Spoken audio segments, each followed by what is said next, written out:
Le chien des Baskerville de Arthur Conan Doyle. Chapitre 1er. Monsieur Sherlock Holmes.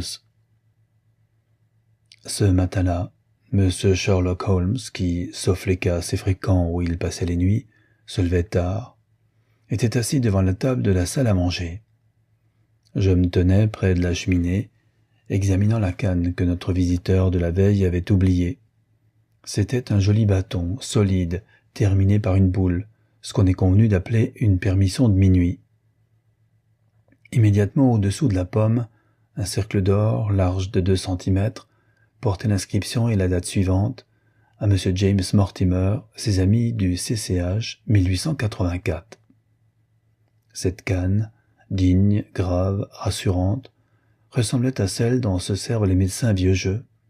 « Eh bien, Watson, me dit Holmes, quelle conclusion en tirez-vous » Holmes me tournait le dos et rien ne pouvait lui indiquer mon genre d'occupation.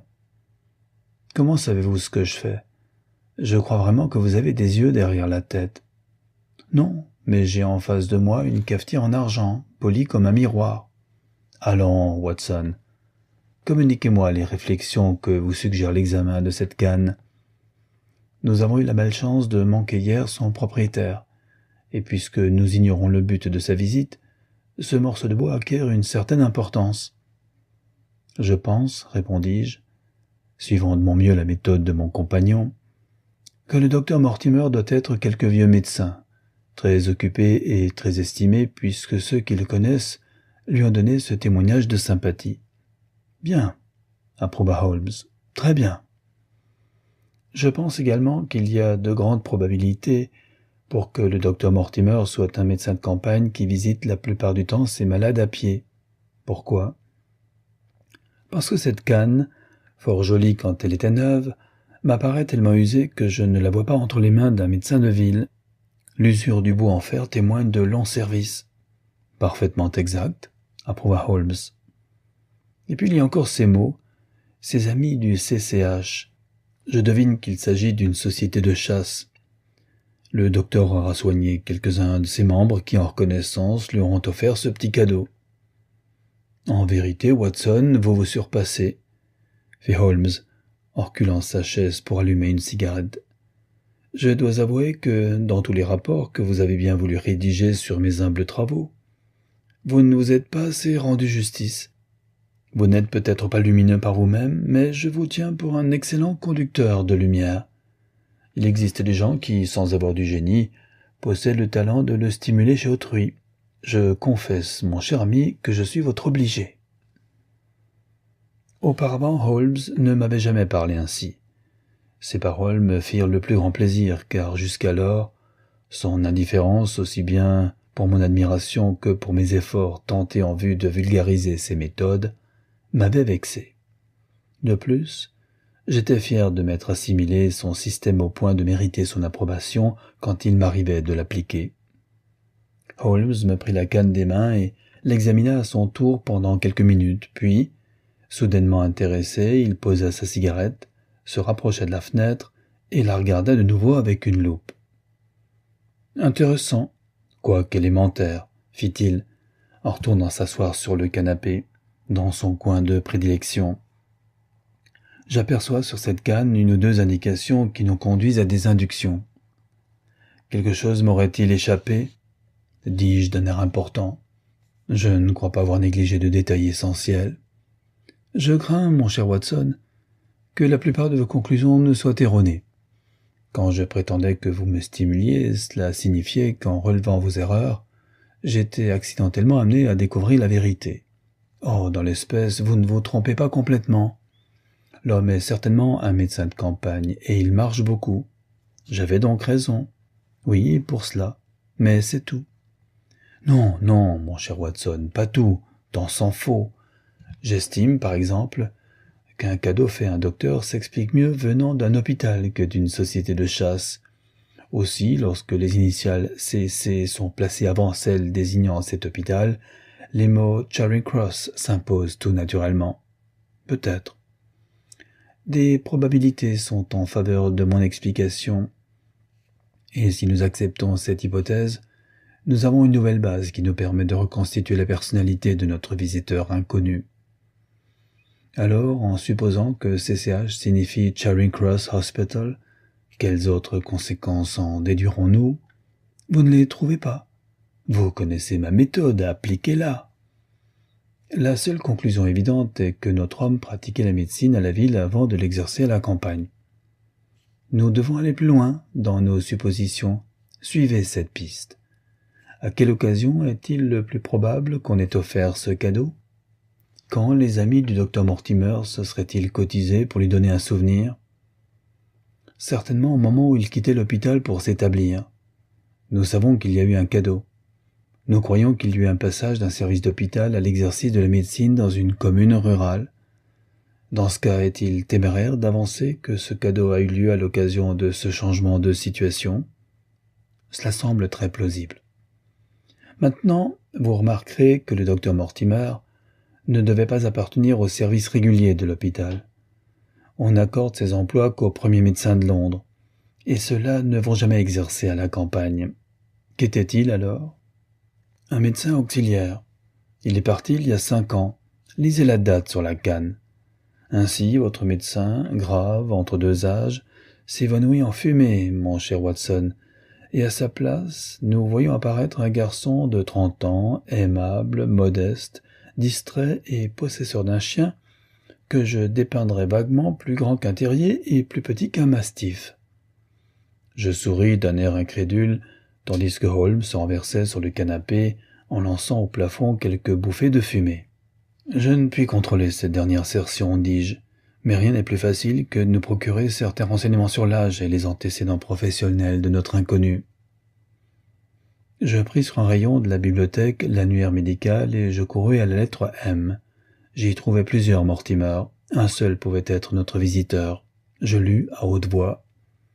Mortimer James, MRCS, Member of Royal College Surgeons, 1882, Grimpen, Dartmoor, Devon, interne de 1882 à 1884 à l'hôpital de Charing Cross, lauréat du prix Jackson pour une étude de pathologie comparée intitulée « L'hérédité est-elle une maladie ?»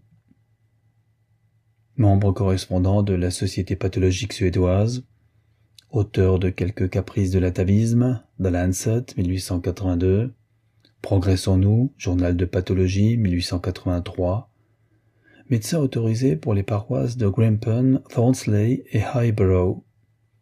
Eh, Watson, il n'est nullement question de société de chasse, fit Holmes avec un sourire narquois, mais bien d'un médecin de campagne, ainsi que vous l'aviez finement pronostiqué d'ailleurs. Mes déductions se confirment. Quant au qualificatif dont je me suis servi, j'ai dit, si je me souviens bien, aimable, modeste et distrait. Or, on ne fait de cadeaux qu'aux gens aimables. Un modeste seul abandonne Londres pour se retirer à la campagne, et il n'y a qu'un distrait pour laisser sa canne au lieu de sa carte de visite après une attente d'1 heure dans notre salon. Et le chien, repris-je. Le chien porte ordinairement la canne de son maître. Comme elle est lourde, il la tient par le milieu. Fortement, regardez la marque de ses crocs. Elle vous indiquera que la mâchoire est trop large pour que le chien appartienne à la race des terriers, et trop étroite pour qu'on le range dans celle des mastifs. C'est peut-être... Oui, parbleu, c'est un épagnol. Tout en parlant, Holmes s'est élevé et arpentait la pièce. Il s'arrêta devant la fenêtre. Sa voix avait un tel accent de conviction que la surprise me fit lever la tête. « Comment, mon cher ami, dis-je, pouvez-vous affirmer cela ?» Pour la raison bien simple que j'aperçois le chien à notre porte et que voilà le coup de sonnette de son maître. Restez, Watson. Le docteur Mortimer est un de vos confrères. Votre présence me sera peut-être utile. Que vient demander le docteur Mortimer, homme de science, à Sherlock Holmes, le spécialiste en matière criminelle? Entrez. M'attendant à voir le type du médecin de campagne que j'avais dépeint, l'apparition de notre visiteur me causa une vive surprise. Le docteur Mortimer était grand, mince, avec un long nez crochu qui débordait entre 2 yeux gris, perçants, rapprochés l'un de l'autre et étincelant derrière des lunettes d'or. Il portait le costume traditionnel, mais quelque peu négligé, adopté par ceux de sa profession. Sa redingote était de couleur sombre et son pantalon frangé. Quoique jeune, son dos se voûtait déjà. Il marchait, la tête penchée en avant et son visage respirait un air de grande bonhomie. En entrant, il aperçut sa canne dans les mains de Holmes, et il se précipita avec une expression joyeuse. « Quel bonheur !» fit-il. « Je ne me souvenais plus où je l'avais laissée. Je ne voudrais pas perdre cette canne pour tout l'or du monde. »« Un cadeau, n'est-ce pas ?» interrogea Holmes. « Oui, monsieur. De l'hôpital de Charing Cross. De quelques amis que j'y comptais à l'occasion de mon mariage. »« Ah, fichtre, c'est ennuyeux, » répliqua Holmes en secouant la tête. Le docteur Mortimer, légèrement étonné, cligna des yeux. « Qu'y a-t-il d'ennuyeux ? » ?»« Vous avez dérangé nos petites déductions. Vous dites votre mariage. »« Oui, pour me marier, j'ai quitté l'hôpital. Je désirais me créer un intérieur. »« Allons, » fit Holmes. « Après tout, nous ne nous sommes pas trompés de beaucoup. Et maintenant, docteur Mortimer. »« Non, monsieur. Monsieur Mortimer, tout bonnement, un humble MRCS. Et évidemment, un homme d'un esprit pratique. »« Oh, un simple minou Saint-Bins, un ramasseur de coquilles sur le rivage du grand océan inconnu de la science. C'est à monsieur Sherlock Holmes que je parle. »« Oui, et voici mon ami, le docteur Watson. Très heureux de faire votre connaissance, monsieur. J'ai souvent entendu prononcer votre nom avec celui de votre ami. Vous m'intéressez vivement, monsieur Holmes. J'ai rarement vu un crâne aussi dolicocéphalique que le vôtre, ni des bosses supraorbitales aussi développées. Voulez-vous me permettre de promener mon doigt sur votre suture pariétale? Un moulage de votre crâne, monsieur, en attendant la pièce originale, ferait l'ornement d'un musée d'anthropologie. Loin de moi toute pensée macabre, mais je convoite votre crâne. » Holmes montra une chaise à cet étrange visiteur. « Vous êtes un enthousiaste de votre profession, comme je le suis de la mienne, » dit-il. « Je devine à votre index que vous fumez la cigarette. Ne vous gênez pas pour en allumer une. » Notre homme sortit de sa poche du papier et du tabac, et roula une cigarette avec une surprenante dextérité. Il avait de longs doigts, aussi agiles et aussi mobiles que les antennes d'un insecte. Holmes demeurait silencieux, mais ses regards, obstinément fixés sur notre singulier compagnon, me prouvaient à quel point celui-ci l'intéressait. Enfin, Holmes parla. « Je présume, monsieur, que ce n'est pas seulement pour examiner mon crâne que vous m'avez fait l'honneur de venir me voir hier et de revenir aujourd'hui. »« Non, monsieur, non, bien que je me réjouisse de cet examen. Je suis venu, monsieur Holmes, parce que je reconnais que je ne suis pas un homme pratique, et ensuite parce que les circonstances m'ont placé en face d'un problème aussi grave que mystérieux. Je vous considère comme le second parmi les plus habiles experts de l'Europe. Vraiment. Puis-je vous demander le nom de celui que vous mettez en première ligne ? Fit Holmes avec un peu d'amertume. L'œuvre de M. Bertillon doit fort impressionner l'esprit de tout homme amoureux de précision scientifique. Alors pourquoi ne le consultez-vous pas ? J'ai parlé de précision scientifique, mais en ce qui concerne la science pratique, il n'y a que vous. J'espère, monsieur, que je n'ai pas involontairement... Un peu, interrompit Holmes. Il me semble, docteur, que, laissant ceci de côté, vous feriez bien de m'expliquer exactement le problème pour la solution duquel vous réclamez mon assistance. Chapitre 2. La malédiction des Baskerville. « J'ai dans ma poche un document, » commença le docteur Mortimer. « Je l'ai remarqué quand vous êtes entré, » dit Holmes. « C'est un manuscrit ancien, qui date du début du XVIIIe siècle, s'il ne s'agit pas d'un faux. Comment pouvez-vous le dater ainsi, monsieur ? Pendant que vous parliez, vous en avez présenté quelques centimètres à ma curiosité. Il faudrait être un bien piètre expert pour ne pas situer un document à 10 années près environ. Peut-être avez-vous lu la petite monographie que j'ai écrite sur ce sujet ? Je le situe vers 1730. La date exacte est 1742, dit le docteur Mortimer en le tirant de sa poche intérieure. Ce papier de famille m'a été confié par Sir Charles Baskerville, dont le décès subit et tragique il y a 3 mois a suscité beaucoup d'émotions dans le Devonshire. Je peux dire que j'étais son ami autant que son médecin. Sir Charles Baskerville avait l'esprit solide, monsieur, sagace et pratique. Il n'était pas plus rêveur que moi. Néanmoins, il attachait une grande valeur à ce document, et il s'attendait au genre de mort qui justement l'abattit. Holmes tendit la main pour prendre le manuscrit qu'il étala sur ses genoux. « Vous remarquerez, Watson, l'alternance de l'S long et de l'S. C'est ce détail qui m'a permis de le localiser dans le temps. » Par-dessus son épaule, je considérais le papier jauni à l'écriture décolorée. L'en-tête portait Baskerville Hall, et au-dessous, en gros chiffres griffonnés, 1742. On dirait une déposition ou une relation. En effet, c'est la relation d'une certaine légende qui accourt dans la famille des Baskerville. Mais je suppose que c'est sur quelque chose de plus moderne et de plus pratique que vous désirez me consulter. Tout à fait moderne. Il s'agit d'une affaire pratique, urgente, qui doit être réglée dans les 24 heures. Mais le document est bref et il est étroitement lié à l'affaire. Avec votre permission, je vais vous le lire. Holmes s'adossa à sa chaise, rassembla les extrémités de ses doigts et ferma les yeux d'un air résigné. Le docteur Mortimer approcha le document de la lumière et d'une voix aiguë, crépitante, entreprit la lecture du curieux récit que voici. Sur l'origine du chien de Baskerville, plusieurs versions ont circulé. Toutefois, comme je descends en ligne droite de Hugo Baskerville et comme je tiens l'histoire de mon père, de même que celui-ci la tenait du sien, je l'ai couchée par écrit, en croyant fermement que les choses se sont passées comme elles m'ont été rapportées. Et je voudrais, mes enfants, que vous pénètre le sentiment que la même justice qui punit le péché peut aussi le pardonner par grâce, et que tout châtiment, même le plus lourd, peut être levé par la prière et le repentir. Je souhaite que cette histoire vous enseigne au moins, non pas pour que vous ayez à redouter les conséquences du passé, mais pour que vous soyez prudents dans l'avenir, que les passions mauvaises dont notre famille a tant souffert ne doivent plus se donner libre cours et faire notre malheur. Apprenez donc qu'au temps de la Grande Révolte, dont l'histoire écrite par le distingué Lord Clarendon mérite toute votre attention, le propriétaire de ce manoir de Baskerville s'appelait Hugo. Indiscutablement, c'était un profanateur, un impie, un être admis sauvage.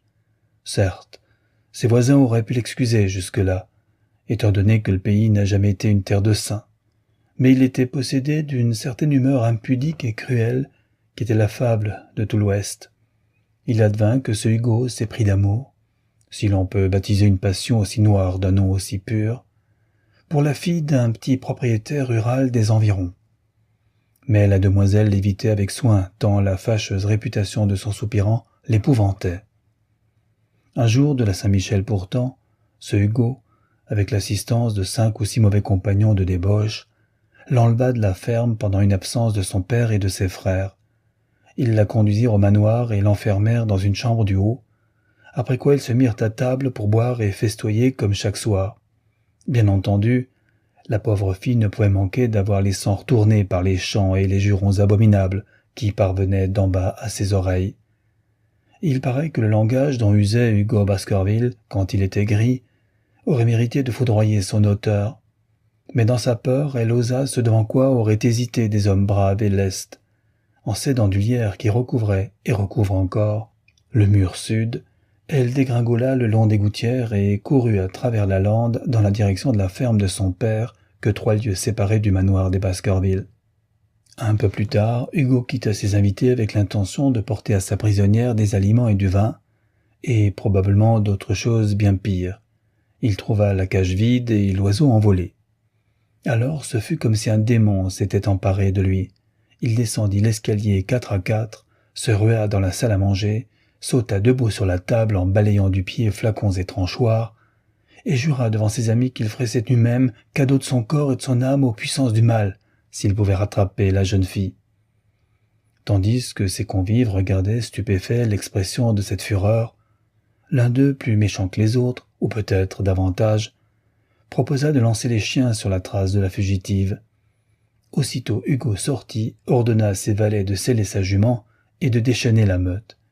Il fit sentir au molosse un mouchoir de la jeune fille, les mit sur la voie, et dans un concert d'aboiements sauvages, la chasse s'engagea sous la lande éclairée par la lune. Pendant un moment, Les autres convives demeurèrent bouche bée, mais bientôt leur intelligence se dégourdit assez pour qu'ils comprissent ce qui allait se passer. Dans un brouhaha général, les uns réclamèrent leurs pistolets, d'autres leurs chevaux, certains de nouveaux flacons de vin. Un peu de bon sens ayant filtré dans leur folle cervelle, 13 d'entre eux sautèrent à cheval et se lancèrent à la poursuite de Hugo et de la meute. La lune brillait au-dessus de leur tête. Ils foncèrent, bris abattus sur la route que la jeune fille avait dû prendre pour regagner sa maison. Quelques kilomètres plus loin, ils rencontrèrent un berger, et ils lui demandèrent à grands cris s'il avait vu la meute. Le berger tremblait tellement de peur qu'il pouvait à peine parler.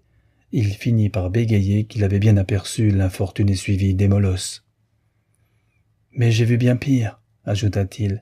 « Hugo Baskerville m'a dépassé sur sa jument noire, et derrière lui courait en silence un chien qui était sûrement un chien de l'enfer. Que Dieu me préserve de l'avoir jamais sur mes talons. » Les cavaliers ivres maudirent le berger et poursuivirent leur randonnée.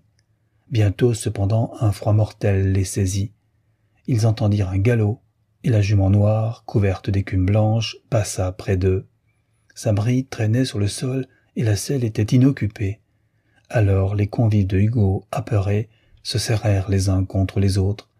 Ils continuèrent néanmoins à avancer, bien que chacun d'entre eux, s'il s'était trouvé seul, eût tourné avec joie la tête de son cheval dans la direction opposée. Au bout de quelque temps, ils rejoignirent la meute. Les molosses, pourtant célèbres par la pureté de leur race et par leur courage, gênaient en groupe au bord d'une profonde déclivité de terrain, d'un goyal, comme nous disons. Quelques-uns s'en écartaient furtivement, d'autres, le poil hérissé et l'œil fixe, regardaient vers le bas de la vallée étroite qui s'ouvrait devant eux. Tous les cavaliers s'arrêtèrent, dégrisés, comme vous l'imaginez. La majorité se refusait à aller plus loin, mais 3 amis de Hugo, les plus hardis ou les moins dégrisés peut-être, s'enfoncèrent dans le goyal. Il aboutit bientôt à une large cuvette où se dressaient 2 grosses pierres que l'on peut encore voir, et qui ont été jadis érigées par des populations disparues. La lune éclairait cette clairière. Au centre gisait la malheureuse jeune fille, là où elle était tombée, morte d'épouvante et de fatigue. Mais ce n'est pas son cadavre non plus que le corps de Hugo Baskerville qui fit pâlir les 3 cavaliers. Debout sur 4 pattes par-dessus Hugo et les crocs enfoncés dans sa gorge, se tenait une bête immonde. Une grosse bête noire, bâtie comme un chien, mais bien plus grande que n'importe quel chien qu'ait jamais vu des yeux d'homme. Et tandis qu'il demeurait là, frappé de stupeur, la bête déchira la gorge de Hugo Baskerville avant de tourner vers eux sa mâchoire tombante et ses yeux étincelants. Alors, éperdus de terreur, ils firent demi-tour à leur monture et s'enfuirent en hurlant à travers la lande. On assure que l'un d'eux mourut cette nuit-là et que les 2 autres ne se remirent jamais de leur émotion. Voilà l'histoire, mes enfants, de l'origine du chien dont on dit qu'il a été depuis lors le sinistre tourmenteur de notre famille. Si je l'ai écrite, c'est parce que ce qui est su en toute netteté cause moins d'effroi que ce qui n'est que sous-entendu ou mal expliqué. Nul ne saurait nier que beaucoup de membres de notre famille ont été frappés de mort subite, sanglante, mystérieuse. Cependant, nous pouvons nous réfugier dans l'infinie bonté de la Providence, qui ne punira certainement pas l'innocent au-delà de cette 3e ou 4e génération qui est menacée dans les Saintes Écritures. À cette Providence, je vous recommande donc, mes enfants, et je vous conseille par surcroît de ne pas vous aventurer dans la lande pendant ces heures d'obscurité où s'exaltent les puissances du mal. Ceci, de Hugo Baskerville, à ses fils Roger et John, en les priant de ne rien dire à leur sœur Élisabeth. Quand le docteur Mortimer eut terminé la lecture de ce singulier document, il releva ses lunettes sur son front et dévisagea M. Sherlock Holmes, lequel étouffa un bâillement et jeta sa cigarette dans la cheminée. « Eh bien, » demanda mon ami, « avez-vous trouvé cela intéressant ?»« Intéressant pour un amateur de contes de bonne femme ?» Le docteur Mortimer tira alors de sa poche un journal. « Maintenant, monsieur Holmes, nous allons vous offrir quelque chose d'un peu plus récent. Voici le Devon County Chronicle du 14 juin de cette année. Il contient un bref résumé des faits relatifs à la mort de Sir Charles Baskerville, mort qui eut lieu quelques jours plus tôt. Mon ami se pencha légèrement en avant, et son visage n'exprima plus qu'attention intense. Notre visiteur replaça ses lunettes devant ses yeux et commença sa lecture. La récente mort subite de Sir Charles Baskerville, dont le nom avait été mis en avant pour représenter le parti libéral du Mid-Devon au cours des prochaines élections, a attristé tout le comté. Bien que Sir Charles n'eût résidé à Baskerville Hall qu'un temps relativement court, son amabilité et sa générosité lui avaient gagné l'affection et le respect de tous ceux qui l'avaient approché. À cette époque de nouveaux riches, il est réconfortant de pouvoir citer le cas d'un rejeton d'une ancienne famille du comté tombé dans le malheur, qui a pu faire fortune par lui-même et s'en servir pour restaurer une grandeur déchue. Sir Charles, comme chacun le sait, avait gagné beaucoup d'argent dans des spéculations en Afrique du Sud. Plus avisé que ces joueurs qui s'acharnent jusqu'à ce que la roue tourne en leur défaveur, il avait réalisé ses bénéfices et les avait ramenés en Angleterre. Il ne s'était installé dans Baskerville Hall que depuis 2 ans, mais il ne faisait nul mystère des grands projets qu'il nourrissait, projets dont sa mort a interrompu l'exécution. Comme il n'avait pas d'enfant, son désir maintes fois exprimé était que toute la région pût de son vivant profiter de sa chance. Beaucoup auront des motifs personnels pour pleurer sa fin prématurée. Ses dons généreux à des œuvres de charité ont été fréquemment mentionnés dans ces colonnes. On ne saurait dire que l'enquête ait entièrement éclairci les circonstances dans lesquelles Sir Charles a trouvé la mort. Mais on a fait assez, du moins, pour démentir les bruits nés d'une superstition locale. Il n'y a plus de raison d'accuser une malveillance quelconque, ni de supposer que le décès pourrait être dû à des causes non naturelles. Sir Charles était veuf et un peu excentrique. En dépit de sa fortune considérable, il avait des goûts personnels fort simples.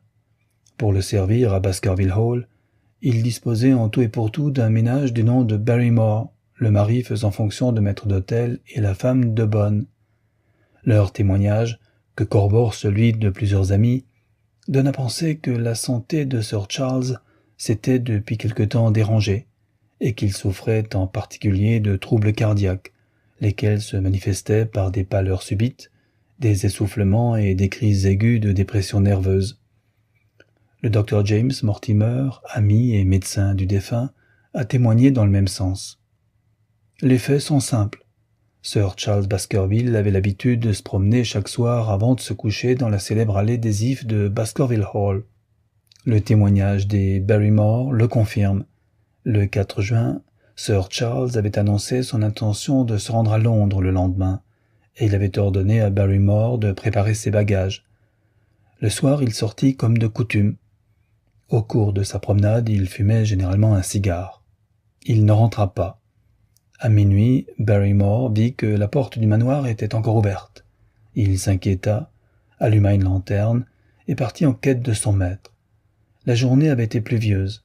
Les pas de Sir Charles avaient laissé des empreintes visibles dans l'allée. À mi-chemin, une porte ouvre directement sur la lande. Quelques indications révélèrent que Sir Charles avait stationné devant cette porte. Puis, il avait continué à descendre l'allée et c'est à l'extrémité de celle-ci que son corps fut découvert. Un fait n'a pas été élucidé. Barrymore a rapporté en effet que les empreintes des pas de son maître avaient changé d'aspect à partir du moment où il avait dépassé la porte de la lande. On aurait dit qu'il s'était mis à marcher sur la pointe des pieds. Un certain Murphy, bohémien et maquignon, se trouvait alors sur la lande non loin de là, mais selon ses propres aveux, il était passablement ivre. Il affirme avoir entendu des cris, mais il ajoute qu'il était incapable de déterminer d'où il venait. Aucun signe de violence n'a été relevé sur la personne de Sir Charles. La déposition du médecin insiste sur l'incroyable déformation du visage, si grande que le docteur Mortimer se refusa d'abord à croire que c'était son malade et ami qui gisait sous ses yeux. Mais des manifestations de ce genre ne sont pas rares dans les cas de dyspnée et de mort par crise cardiaque. Cette explication se trouva confirmée par l'autopsie qui démontra une vieille maladie organique. Le jury rendit un verdict conforme à l'examen médical, verdict utile et bienfaisant, car il est de la plus haute importance que l'héritier de Sir Charles s'établisse dans le hall pour poursuivre la belle tâche si tristement interrompue. Si les conclusions prosaïques de l'enquête judiciaire n'avaient pas mis un point final aux romans qui se sont chuchotés à propos de l'affaire, peut-être aurait-il été difficile de trouver un locataire pour Baskerville Hall. Nous croyons savoir que le plus proche parent de Sir Charles est, s'il se trouve toujours en vie, son neveu Monsieur Henry Baskerville, fils du frère cadet de Sir Charles. La dernière fois que ce jeune homme m'a donné de ses nouvelles, il était en Amérique. Des recherches ont été entreprises pour l'informer de sa bonne fortune. Le docteur Mortimer replia son journal et le remit dans sa poche. Tels sont, Monsieur Holmes, les faits publics en rapport avec la mort de Sir Charles Baskerville. Je dois vous remercier, dit Sherlock Holmes, d'avoir attiré mon attention sur une affaire qui présente à coup sûr quelque très intéressant. J'avais remarqué à l'époque, je ne sais plus quel article du journal, mais j'étais excessivement occupé par cette petite histoire des camées du Vatican, et dans mon désir d'obliger le pape, j'avais perdu le contact avec plusieurs affaires anglaises dignes d'intérêt. Cet article, dites-vous, contient tous les faits publics? Oui. Alors, mettez-moi au courant des faits privés. Il se rejeta en arrière, rassembla encore une fois les extrémités de ses doigts, et prit un air de justicier impassible. « Je vais vous dire, » répondit le docteur Mortimer, qui commençait à manifester une forte émotion, « ce que je n'ai confié à personne. En me taisant lors de l'enquête, je n'ai obéi qu'à un seul mobile. Un homme de science répugne à donner de la consistance à une superstition populaire. Par ailleurs, je pensais, comme le journal, que Baskerville Hall demeurerait inoccupé, si une grave accusation ajoutait à sa réputation déjà sinistre. Voilà pourquoi j'ai cru bien faire en disant moins que je ne savais. Rien de bon ne pouvait résulter de mon entière franchise, mais à vous je vais tout livrer. La lande est peu habitée. Ceux qui vivent dans cette région sont donc exposés à se voir souvent. J'ai vu très souvent Sir Charles Baskerville. En dehors de M. Frankland de Lafter Hall et de M. Stapleton, le naturaliste, on ne trouve personne de cultivé dans un rayon de plusieurs kilomètres. Sir Charles était peu communicatif, mais sa maladie nous a rapprochés, et l'intérêt que nous vouions l'un comme l'autre au domaine scientifique nous a maintenus en contact. D'Afrique du Sud, il avait rapporté de nombreuses informations, et nous avons passé plusieurs soirées charmantes à discuter de l'anatomie comparée du Hottentot et du Boshiman. Depuis quelques mois, je m'étais parfaitement rendu compte que le système nerveux de Sir Charles était sur le point de craquer. Il avait tellement pris à cœur cette légende dont je viens de vous donner lecture, que bien qu'il aimât se promener sur son domaine, rien ne l'aurait décidé à sortir de nuit sur la lande. Pour aussi incroyable qu'elle vous ait semblé, Monsieur Holmes, Sir Charles était convaincu qu'une malédiction s'attachait à sa famille. Certes, les détails qu'il m'a fournis sur ses ancêtres n'avaient rien d'encourageant. L'idée d'une présence fantomatique le hantait. Plus d'une fois, il m'a demandé si au cours de mes visites médicales nocturnes, je n'avais jamais rencontré une bête étrange ou si je n'avais pas entendu l'aboiement d'un chien. Je me rappelle fort bien que cette dernière question le passionnait et que lorsqu'il me la posait, sa voix frémissait d'émotion. Je me souviens aussi d'être monté chez lui quelques 3 semaines avant l'événement. Il se trouvait devant la porte du manoir. J'étais descendu de mon cabriolet et je me tenais à côté de lui quand je vis ses yeux s'immobiliser par-dessus mon épaule et regarder au loin avec une expression d'horreur affreuse. Je me retournai. J'eus juste le temps d'apercevoir quelque chose que je pris pour une grosse vache noire qui traversait l'allée. Il était si bouleversé qu'il m'obligea à aller jusqu'à cet endroit où j'avais vu la bête. Je regardai de tous côtés, elle avait disparu. Cet incident produisit sur son esprit une impression désastreuse. Je demeurai avec Sir Charles toute la soirée. C'est alors que, afin de m'expliquer son trouble, il me confia le récit que je vous ai lu tout à l'heure. Je mentionne cet épisode parce qu'il revêt une certaine importance, étant donné la tragédie qui s'ensuivit, mais sur le moment j'étais persuadé que rien ne justifiait une si forte émotion. C'était sur mon conseil que Sir Charles devait se rendre à Londres. Je savais qu'il avait le cœur malade. L'anxiété constante dans laquelle il se débattait, tout aussi chimérique qu'en pût être la cause, n'en compromettait pas moins gravement sa santé. Je pensais qu'après quelques mois passés dans les distractions de la capitale, il me reviendrait transformé. M. Stapleton, un ami commun, qu'inquiétait également la santé de Sir Charles, appuya mon avis. À la dernière minute survint le drame. La nuit où mourut Sir Charles, le maître d'hôtel Barrymore qui découvrit le cadavre me fit prévenir par le valet Perkins. Je n'étais pas encore couché, aussi j'arrivai à Baskerville Hall moins d'une heure après. J'ai vérifié et contrôlé tous les faits produits à l'enquête. J'ai suivi les pas dans l'allée des Ifs. J'ai vu l'endroit, près de la porte de la lande, où il semble s'être arrêté. J'ai constaté le changement intervenu ensuite dans la forme des empreintes. J'ai noté qu'il n'y avait pas d'autres traces de pas, à l'exception de celle de Barrymore, sur le gravier tendre. Finalement, j'ai examiné avec grand soin le corps que personne n'avait touché avant mon arrivée. Sir Charles gisait sur le ventre, bras en croix, les doigts enfoncés dans le sol. Ses traits étaient révulsés, à tel point que j'ai hésité à l'identifier. De toute évidence, il n'avait pas subi de violence et il ne portait aucune blessure physique. Mais à l'enquête, Barrymore fit une déposition inexacte. Il déclara qu'autour du cadavre il n'y avait aucune trace sur le sol. Il n'en avait remarqué aucune. Moi, j'en ai vu, à une courte distance, mais fraîches et nettes. Des traces de pas. Des traces de pas. D'un homme ou d'une femme? Le docteur Mortimer nous dévisagea d'un regard étrange avant de répondre dans un chuchotement. « Monsieur Holmes, les empreintes étaient celles d'un chien gigantesque. » Chapitre 3e. Le problème. J'avoue qu'à ces mots, je ne pus réprimer un frisson. La voix du médecin avait tremblé. Sa confidence l'avait profondément remué. Très excité, Holmes se pencha en avant. Son regard brillait d'une lueur dure, aiguë, que je lui connaissais bien. « Vous avez vu cela, aussi nettement que je vous vois, et vous n'avez rien dit. À quoi bon? Comment se fait-il que personne d'autre ne l'ait vu? Les empreintes se trouvaient à une vingtaine de mètres du corps. Personne ne s'en est soucié.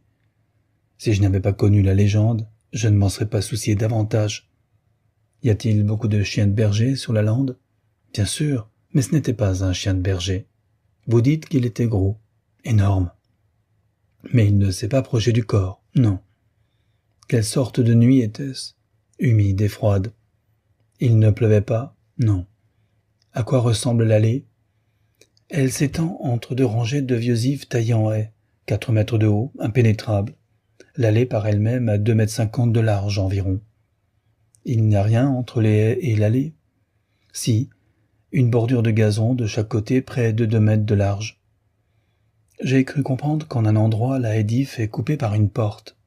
Oui, une porte à claire-voie qui ouvre sur la lande. Pas d'autre porte? Aucune. Si bien que pour pénétrer dans l'allée des ifs, n'importe qui doit la descendre en venant de la maison ou passer par la porte à claire-voie. À l'autre extrémité, il existe une sortie par un pavillon. Sir Charles l'avait-il atteint? Non, il s'en fallait d'une 50aine de mètres. À présent, dites-moi, docteur Mortimer, et ceci est important, les empreintes que vous avez vues se trouvaient sur l'allée et non sur le gazon? Aucune empreinte n'était visible sur le gazon. Se trouvait-elle du même côté de l'allée que la porte à claire-voie sur la lande? Oui, elles étaient sur le bord de l'allée, du même côté que la porte à claire-voie. Vous m'intéressez énormément. Un autre détail. La porte à claire-voie était-elle fermée? Fermée au cadenas. Sa hauteur? 1,25 m environ. Donc franchissable par n'importe qui. Oui. Et quelles traces avez-vous relevées auprès de la porte à claire-voie? Aucune en particulier. Grand Dieu, personne ne l'a examinée? Si, moi. Et vous n'avez rien décelé? Tout était très confus. Sir Charles s'est évidemment arrêté là pendant 5 ou 10 minutes. Comment le savez-vous? Parce que la cendre de son cigare est tombée 2 fois. Excellent. Voici enfin, Watson, un confrère selon notre cœur. Mais les traces? Sur cette petite surface de gravier, il a laissé ses propres empreintes. Je n'en ai pas relevé d'autres. Sherlock Holmes, impatienté, infligea une lourde claque à son genou. « Si seulement j'avais été là !» s'écria-t-il. C'est incontestablement une affaire d'un intérêt extraordinaire. Une affaire qui offrait d'immenses possibilités à l'expert scientifique. Cette allée de gravier sur laquelle j'aurais lu tant de choses et, depuis longtemps maculée par la pluie, ou retournée par des chaussures à clous des paysans curieux. Oh, docteur Mortimer. Docteur Mortimer, quand je pense que vous ne m'avez pas fait signe plus tôt, vous aurez à en répondre. Je ne pouvais pas vous mêler à l'affaire, monsieur Holmes, sans faire connaître au monde tous ces faits, et je vous ai donné les raisons de mon silence. En outre, pourquoi hésitez-vous? Dans un certain domaine, le détective le plus astucieux et le plus expérimenté se trouve désarmé. Vous voulez dire qu'il s'agit d'une chose surnaturelle? Je n'ai pas dit positivement cela. Non, mais vous le pensez. Depuis le drame, monsieur Holmes, on m'a rapporté plusieurs faits qu'il est difficile de concilier avec l'ordre établi de la nature. Par exemple, je sais qu'avant ce terrible événement, plusieurs personnes ont vu sur la lande une bête dont le signalement correspond au démon de Baskerville, et qui ne ressemble à aucun animal catalogué par la science. Toutes assurent qu'il s'agit d'une bête énorme, quasi phosphorescente, fantomatique, horrible. J'ai soumis ces témoins à une sorte d'interrogatoire contradictoire. L'un est un paysan têtu, l'autre un maréchal ferrant, un troisième un fermier. Tous les trois ont été formels. Ils m'ont raconté la même histoire d'apparition et le signalement de cet animal correspond point pour point à celui du chien diabolique. La terreur règne dans le district, et il ne se trouve pas beaucoup d'audacieux pour traverser la lande à la nuit. Et vous, homme de science expérimenté, vous croyez qu'il s'agit d'un phénomène surnaturel? Je ne sais pas quoi croire. Holmes haussa les épaules. Jusqu'ici, j'ai limité mes enquêtes à ce monde, dit-il. D'une manière modeste, j'ai combattu le mal. Mais m'attaquer au diable en personne pourrait être une tâche trop ambitieuse. Vous admettez toutefois que l'empreinte est une chose matérielle. Le chien, à l'origine, a été assez matériel lui aussi pour arracher la gorge d'un homme, et cependant, c'était une bête sortie de l'enfer. Je vois que vous vous rangez parmi les partisans d'une intervention surnaturelle. Dites-moi, docteur Mortimer, si vous partagez ce point de vue, pourquoi êtes-vous venu me consulter? Simultanément, vous me dites qu'il est inutile d'enquêter sur la mort de Sir Charles et que vous désirez que je m'en occupe. Je ne vous ai pas dit que je désirais que vous vous en occupassiez. Alors comment puis-je vous aider? En me donnant votre avis sur ce que je dois faire avec Sir Henry Baskerville, qui arrive à la gare de Waterloo. Le docteur Mortimer regarda sa montre. Dans 1h15, exactement. Il est l'héritier? Oui. Après la mort de Sir Charles, nous nous sommes enquis de ce jeune gentleman et nous avons découvert qu'il avait fait de l'agriculture au Canada. D'après les renseignements qui nous sont parvenus, c'est un garçon très bien, à tous égards. Maintenant, je ne parle plus comme médecin, mais comme exécuteur du testament de Sir Charles. Il n'y a pas d'autres prétendants? Non. Le seul autre parent dont nous avons pu retrouver la trace était Roger Baskerville, le plus jeune des 3 frères dont le pauvre Sir Charles était l'aîné. Le second frère, qui mourut jeune, est le père de cet Henry. Le troisième, Roger, était le mouton noir de la famille. Il descendait de la vieille lignée des Baskerville dominateurs. Il était le portrait, m'a-t-on dit, de Hugo, à la triste mémoire. Il lui fut impossible de demeurer en Angleterre. Il y était trop fâcheusement connu. Il s'est enfui vers l'Amérique centrale, où il est mort de la fièvre jaune en 1876. Henry est le dernier des Baskerville. Dans 1h05, je l'accueillerai à la gare de Waterloo. J'ai reçu un câble m'informant qu'il arrivait ce matin à Southampton. Monsieur Holmes, quel conseil me donnez-vous? Pourquoi n'irait-il pas dans le domaine de ses ancêtres? Qu'il y allât serait naturel, n'est-ce pas? Et pourtant, veuillez considérer que tous les Baskerville qui l'ont habité ont été victimes d'un mauvais destin. Je suis sûr que si Sir Charles avait pu me parler avant son décès, il m'aurait mis en garde pour que le dernier représentant d'une vieille famille et l'héritier d'une grande fortune ne viennent pas vivre dans cet endroit mortel. Et pourtant, il est indéniable que la prospérité de toute cette misérable région dépend de sa présence. Tout le bon travail qui a été ébauché par Sir Charles aura été accompli en pure perte si le manoir reste inhabité. Je crains de me laisser abuser par mes intérêts personnels. Voilà pourquoi je vous soumets l'affaire, et vous demande conseil. Holmes réfléchit un moment.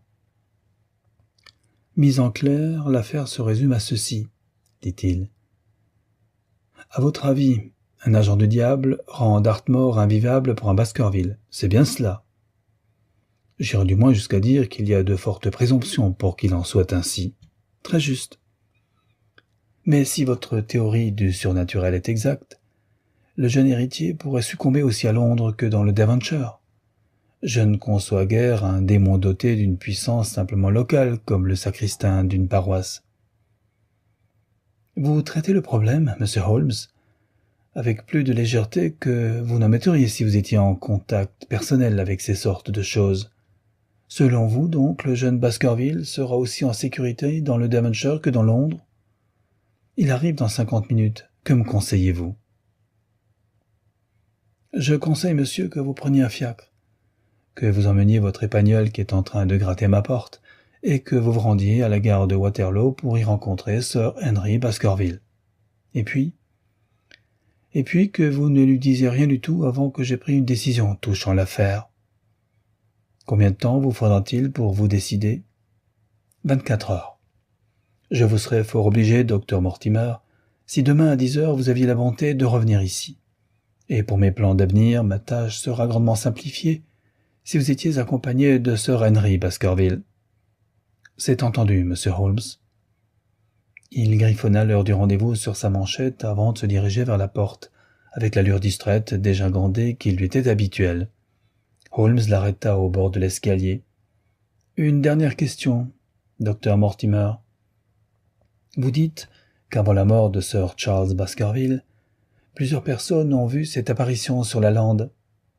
3 personnes l'ont vue. Et depuis la mort de Sir Charles? À ma connaissance, non. Merci. Au revoir. » Holmes revint s'asseoir. Sa physionomie placide reflétait la satisfaction intérieure qu'il éprouvait toujours quand un problème digne d'intérêt s'offrait à ses méditations. « Vous sortez, Watson? À moins que je puisse vous aider. »« Non, mon cher ami. C'est à l'heure de l'action que j'ai besoin de votre concours, mais cette affaire-ci est sensationnelle, réellement unique par certains traits. Quand vous passerez devant Bradley's, soyez assez bon pour me faire porter une livre de son plus fort tabac, coupé fin. Merci. Si cela ne vous dérange pas trop, j'aimerais mieux que vous ne rentriez pas avant ce soir. Je serais très heureux d'échanger alors avec vous des impressions sur la passionnante énigme qui nous a été soumise ce matin. Je savais que la solitude et la retraite étaient indispensables à mon ami pendant les heures d'intense concentration mentale où il pesait chaque parcelle de témoignages et de dépositions, édifiait des théories contradictoires, les opposait les unes aux autres, isolait l'essentiel de l'accessoire. Je résolus donc de passer la journée à mon club, et ce n'est qu'à 9 heures du soir que je me retrouvai assis dans le salon de Baker Street. Lorsque j'ouvris notre porte, ma première impression fut qu'un incendie s'était déclaré en mon absence. La pièce était pleine d'une fumée opaque qui brouillait la lueur de la lampe. Mais mon inquiétude se dissipa vite. Il ne s'agissait que de fumée de tabac qui me fit tousser. À travers ce brouillard gris, j'aperçus confusément Holmes en robe de chambre, recroquevillé sur un fauteuil et serrant entre ses dents sa pipe en terre noire. Autour de lui étaient disposés plusieurs rouleaux de papier. « Vous vous êtes enrhumé, Watson ?»« Pas du tout. C'est cette atmosphère viciée. »« En effet, l'air est un peu épais. »« Épais? Il n'est pas supportable, oui. »« Ouvrez la fenêtre, alors. Vous avez passé toute la journée à votre club, je vois. »« Mon cher Holmes. »« Est-ce vrai? »« Oui, mais comment ?» Il se mit à rire devant mon étonnement. « Sur toute votre personne, Watson, est répandue une délicieuse candeur. C'est un plaisir que d'exercer sur elle le peu de pouvoir que je possède. Un gentleman sort par une journée pluvieuse dans une cité boueuse. Il rentre le soir sans une tache, le chapeau toujours lustré et les souliers brillants. Il est donc resté toute la journée dans le même endroit. Or, il s'agit d'un homme qui n'a pas d'amis intimes. Où se serait-il rendu, sinon... Voyons, c'est évident. Assez évident, soit. Le monde est plein de choses évidentes que personne ne remarque jamais. Où pensez-vous que je sois allé? Vous n'avez pas bougé. Au contraire. Je suis allé dans le Devonshire, en esprit. Exactement. Mon corps est resté dans ce fauteuil et là, je le regrette, consommer en mon absence le contenu de 2 cafetières ainsi qu'une incroyable quantité de tabac. Après votre départ, j'ai envoyé chercher chez Stanford une carte d'état-major de cette partie de la lande, et mon esprit s'y est promené toute la journée. Je me flatte de ne m'y être pas perdu. Une carte à grande échelle, je suppose, très grande. Il en déroula une section et l'étala sur son genou. Voici la région qui nous intéresse particulièrement. Baskerville Hall est au milieu. Un bois l'entoure. En effet. J'imagine que l'allée des Ifs, bien qu'elle ne soit pas indiquée sous ce nom, doit s'étendre le long de cette ligne avec la lande, comme vous le voyez, sur sa droite. Cette petite localité est le hameau de Grimpen, où notre ami le docteur Mortimer a établi son quartier général. Dans un rayon de 8 kilomètres, il n'y a, regardez bien, que quelques rares maisons isolées.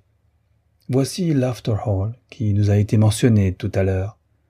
Cette maison-là est peut-être la demeure du naturaliste, Stapleton, si je me souviens bien. Voici 2 fermes dans la lande, Hightor et Fulmire. Puis, à 20 kilomètres de là, la grande prison des Forçats.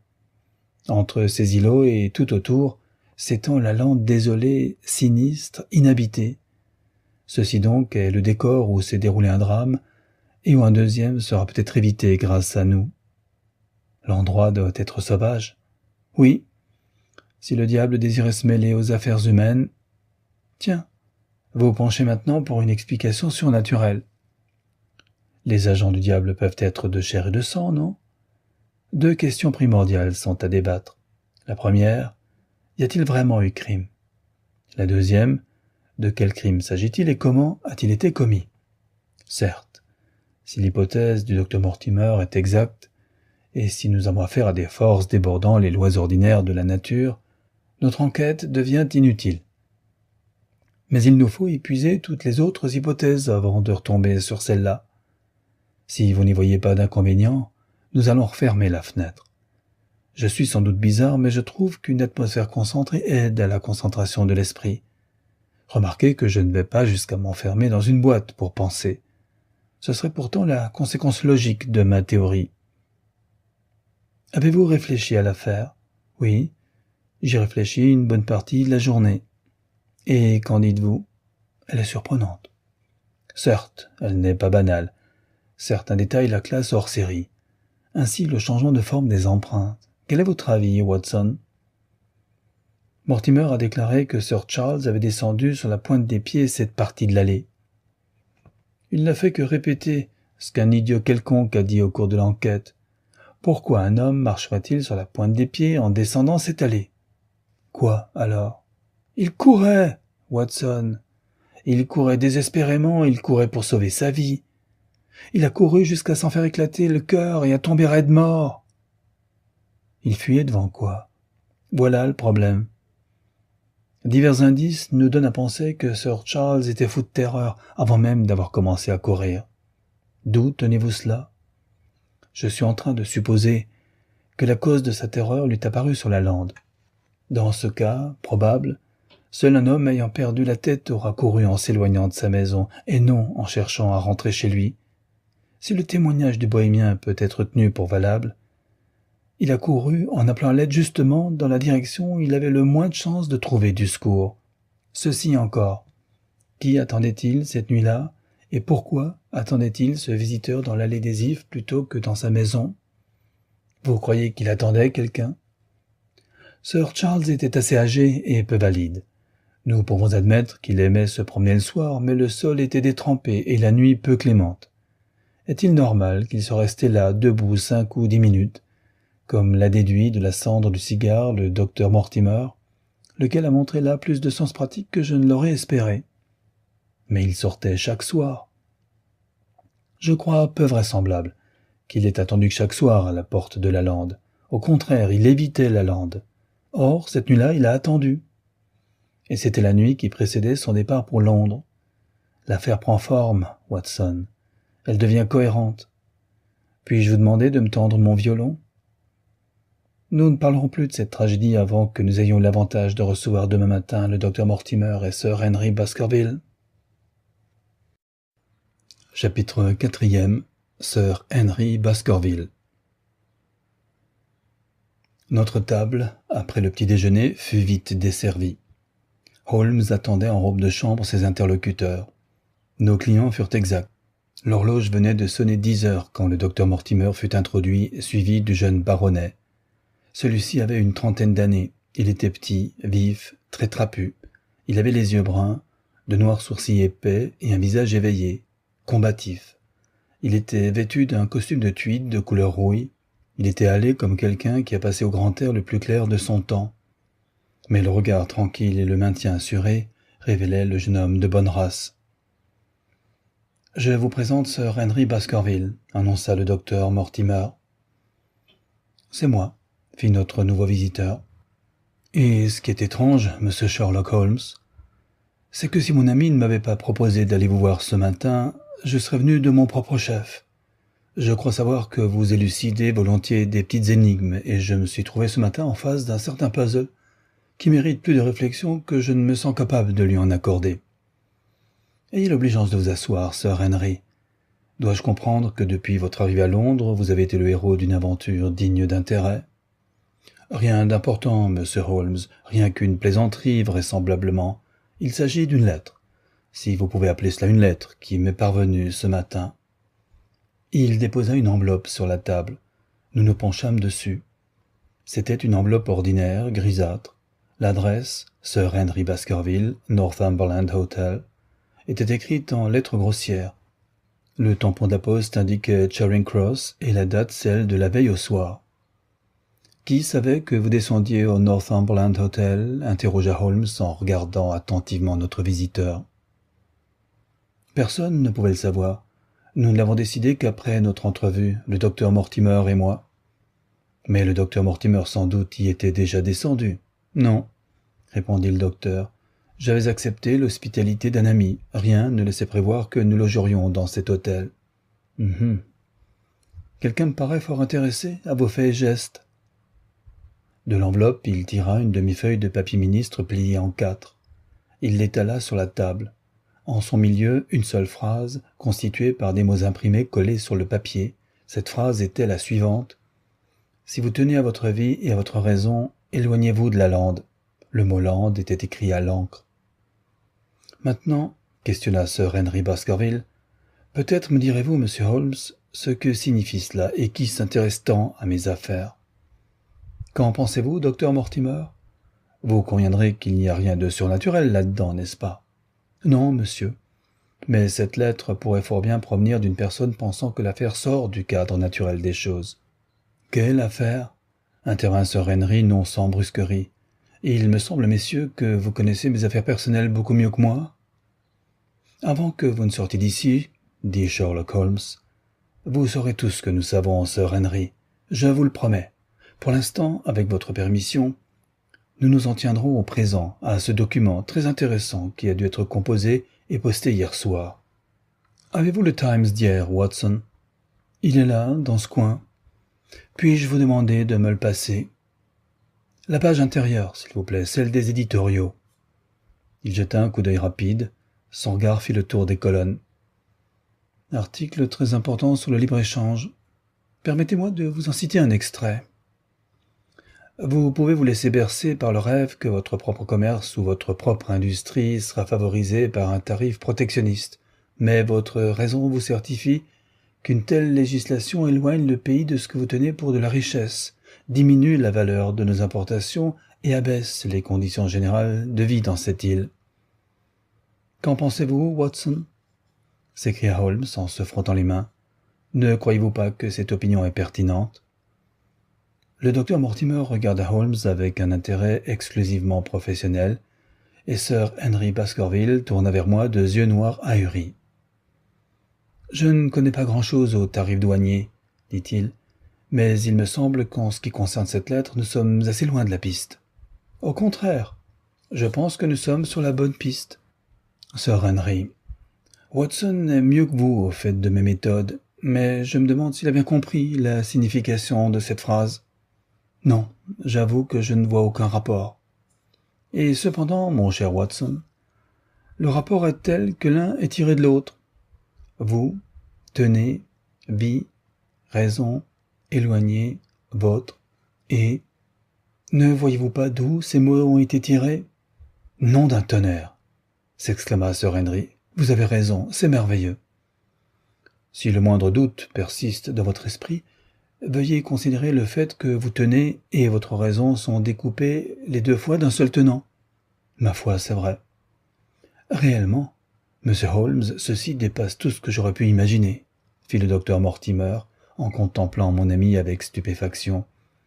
Je pouvais comprendre qu'on me dise que les mots ont été découpés dans un journal, mais que vous ayez cité lequel et que vous ayez indiqué l'article précis, voilà l'une des choses les plus remarquables que j'ai jamais vues.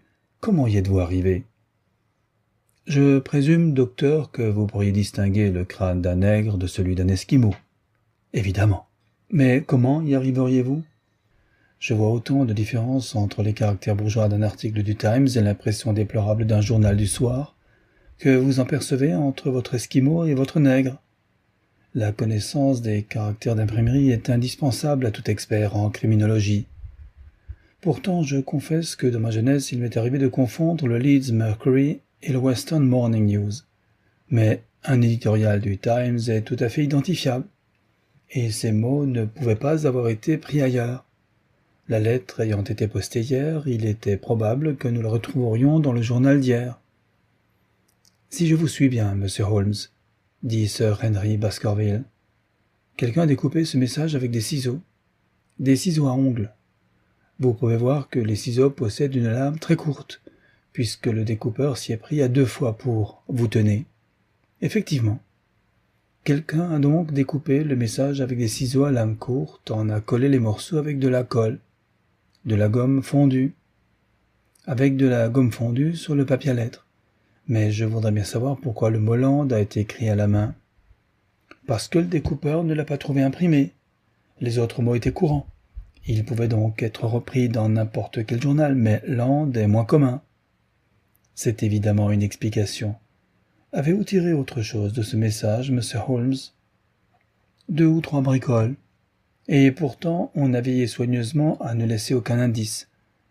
L'adresse est rédigée en lettres mal formées, mais le Times se trouve rarement entre les mains d'un analphabète.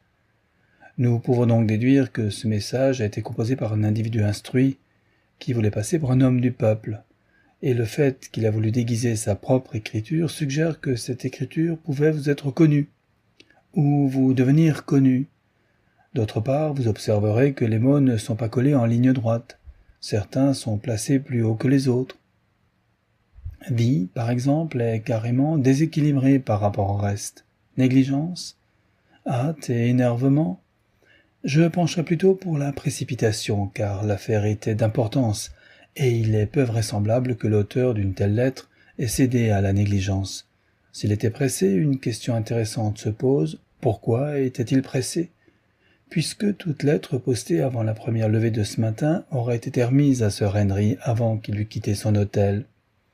L'auteur du message craignait-il d'être interrompu, et par qui? Nous pénétrons maintenant dans le royaume des devinettes, dit le docteur Mortimer. Dites plutôt sur le terrain où nous pesons les hypothèses, afin de retenir les plus vraisemblables. C'est l'emploi scientifique de l'imagination, toujours disposer d'une base matérielle à partir de quoi spéculer. Ceci posé, vous parlerez encore de devinettes, mais je tiens pour à peu près certain que l'adresse a été écrite dans un hôtel. Pourquoi? Si vous l'examinez sérieusement, vous verrez que la plume et l'encre n'étaient guère familières à l'auteur.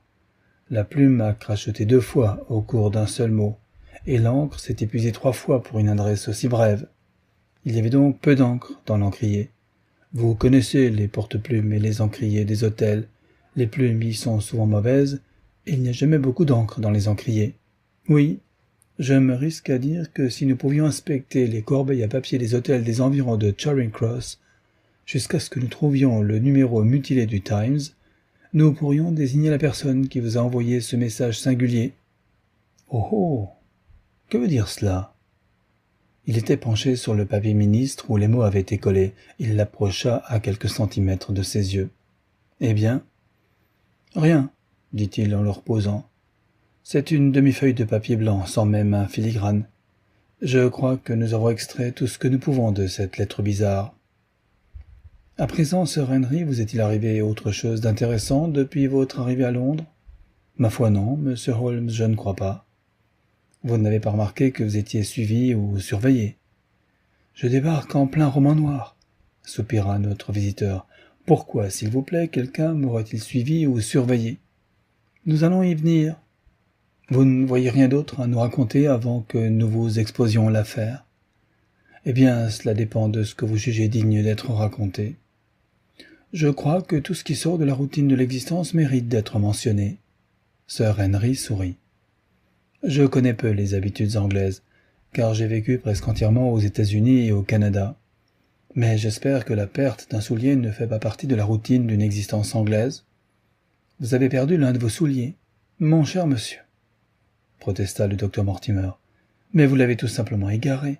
Vous le retrouverez à l'hôtel. À quoi bon ennuyer M. Holmes avec des bagatelles semblables? Ne m'a-t-il pas demandé de lui dire tout ce qui sortait de la routine? Certainement, répondit Holmes. Tout y compris les incidents les plus apparemment puérils. Vous dites que vous avez perdu l'un de vos souliers. Perdu ou égaré? J'en avais mis une paire devant ma porte la nuit dernière. Ce matin, je n'en ai retrouvé qu'un. Je n'ai rien pu tirer du cireur. Le pire est que je venais d'acheter ces souliers dans le Strand et que je ne les avais jamais chaussés. Si vous ne les aviez jamais chaussés, pourquoi vouliez-vous les faire cirer? C'étaient des souliers marrons qui n'avaient jamais été vernis. Voilà pourquoi je les avais mis à ma porte. Donc, en arrivant à Londres hier, vous êtes sorti tout de suite pour acheter une paire de chaussures. J'ai fait diverses emplettes. Le docteur Mortimer m'accompagnait. Comprenez que si je dois devenir châtelain là-bas, il faut que je m'habille. Or, j'avais plutôt négligé ma garde-robe en Amérique. Entre autres choses, j'avais acheté ces souliers marrons. Ils m'ont coûté $6. Et l'un m'a été volé avant que je les aie chaussés. Il me semble que c'est un objet bien peu digne d'un vol, dit Sherlock Holmes.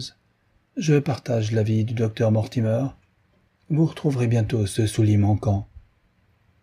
Et maintenant, messieurs, déclara le baronnet avec un air décidé, je pense avoir suffisamment bavardé sur le peu de choses que je connais. Il est temps que vous teniez votre promesse et que vous me mettiez au courant de ce que vous savez. Votre requête est on ne peut plus raisonnable, répondit Holmes. Docteur Mortimer, je crois que vous ne pouvez rien faire de mieux que de répéter l'histoire telle que vous nous l'avez contée. Notre scientifique ami tira de sa poche ses papiers et exposa l'affaire comme il l'avait fait 24 heures plus tôt. Sir Henry Baskerville l'écouta avec la plus vive attention, poussant de temps à autre une exclamation de surprise. « Eh bien, voilà un héritage qui ne s'annonce pas tout simple, » fit-il, quand le long récit fut terminé. « Bien sûr, j'avais entendu parler du chien depuis ma nurserie. C'est une histoire de famille, mais je ne l'avais jamais prise au sérieux. En ce qui concerne la mort de mon oncle, tout cela bouillonne dans ma tête et je ne vois pas encore clair. Vous ne semblez pas savoir encore si c'est une affaire pour la police ou pour le clergé? Exactement. Et maintenant, cette histoire de lettre à mon hôtel, je suppose qu'elle s'insère dans l'ensemble? Elle paraît indiquer, dit le docteur Mortimer, que quelqu'un en sait plus que nous sur ce qui se passe dans la lande. Et aussi, ajouta Holmes, que quelqu'un n'est pas mal disposé envers vous puisque vous voilà averti d'un danger. À moins qu'on cherche à m'évincer, qu'on ne souhaite me voir quitter les lieux. C'est également possible. Je vous suis fort obligé, docteur Mortimer, de m'avoir soumis un problème qui m'offre plusieurs hypothèses intéressantes. Mais le point pratique que nous avons à régler, Sir Henry, est celui-là. Est-il ou non souhaitable que vous alliez à Baskerville Hall? Pourquoi n'irais-je pas? Parce qu'un danger paraît exister. Entendez-vous danger provenant de ce monstre légendaire ou danger provenant d'êtres humains? C'est ce qu'il nous faut découvrir. N'importe, ma réponse sera la même.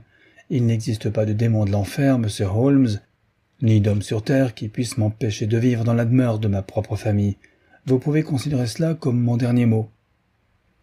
Ses sourcils noirs se froncèrent et son visage se colora. Visiblement, le feu du tempérament des Baskerville n'était pas éteint dans leur dernier représentant. En attendant, poursuivit-il, j'ai à peine eu le temps de réfléchir à tout ce que vous m'avez dit.